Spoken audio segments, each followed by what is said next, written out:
said, listen, I want a marking waiver. How did you do this after everything else is done? You send me a marking waiver? They said, Mr. Vaiano, we have to. Everything was not right. So I told it, so Customs asked me, Vinny, where did you get this guy? I mean, the headquarters would not believe the crap that's in that container. Just let him destroy it, we'll forget everything. No, the guy wanted his freight. You know, let him just ship it back. I said, well, go back to your headquarters. Customs says, they'll do you a favor. So, bottom line is, he's got 200, I said, first of all, I says, why would you bring in $250,000 worth of stuff with your first shipment, not knowing what the hell you're doing? That's the first thing. Who are you talking to? So, it winds up that now the goods were finally taken out. We finally got and there's all more documentation on it. We finally got the FDA refused. Now not only does he have the freight, now he's got to sit there and mark everything in that container with the country of origin. So what I did was, when I told him this, I copied in Customs. Speak to Frank McCracken in Customs when you're done, to let him know that you're done so he can release the freight. Because your freight is only released to your premises to mark. So you have to watch marking. You have to know what you're bringing in. You have to check with the pertinent agencies. FDA, you must be registered. You must be registered before you even start. You must make sure your partners are registered overseas, your suppliers.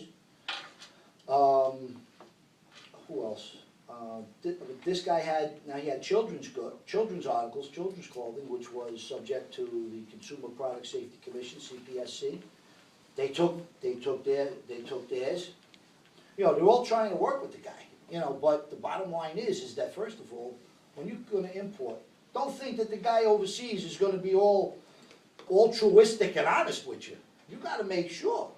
And you got to know what you're doing. You got to do your research. You have to. Before you even begin to import anything, look it up, contact Customs, you know, contact the broker, whether it's me or somebody else. You know, contact somebody that can give you an idea or say, all right, this is what you want. Here's the number to Customs. Give them a call. You know, always. And Vincent made a very valid point. That is, you know, a couple of valid points. Number one, again, as the importer, it's your responsibility Under reasonable care guidelines. And also to know, you know, what are the regulatory, as Vincent said, there may be 50 different agencies, we just touched a few of them, that have a regulatory interest in your product. And you have to know what those are. And you cannot, you know, again, under the presumption you're buying FOB or CIF or one of those Incoterms, you cannot rely, forget about whether the exporter is altruistic, you can't really, it's not the exporter's responsibility to know what U.S. requirements are. It's your responsibility to tell them what they need to supply to you in order for you to bring merchandise in. For instance, I think I mentioned the idea of, you know, if you're bringing in merchandise that's packed in wood, that you have to have fumigation statements, whatever. You have to tell them. You have to tell, it's your responsibility to let the seller know what they need. Because you're the importer, you're the one that's responsible for that. You're the one that has to convey that to the seller. You can't rely on the seller telling you, oh, this is what you need. Because the seller's interests are quite different than yours. And really you have to, as Vincent said, you really have to do your preparation and find out who has, you know, is it simply Customs, is it Department of Agriculture, is it Food and Drug, who is it? And that's, you know, and one of the things that a very good broker can do, someone such as Vincent, is they can, you know, you can speak to them about what the particular product is and they can guide you as to what are the various government agencies beyond Customs that has a regulatory interest in your product. Correct. And that's very important. And you know, I think on the importing side, to have a good, a competent, a knowledgeable broker is really priceless.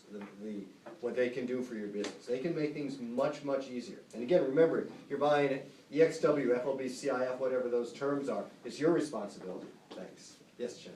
You both touched upon, you know, make sure your customs broker is somebody who's reputable. How do you really know how good somebody is or isn't?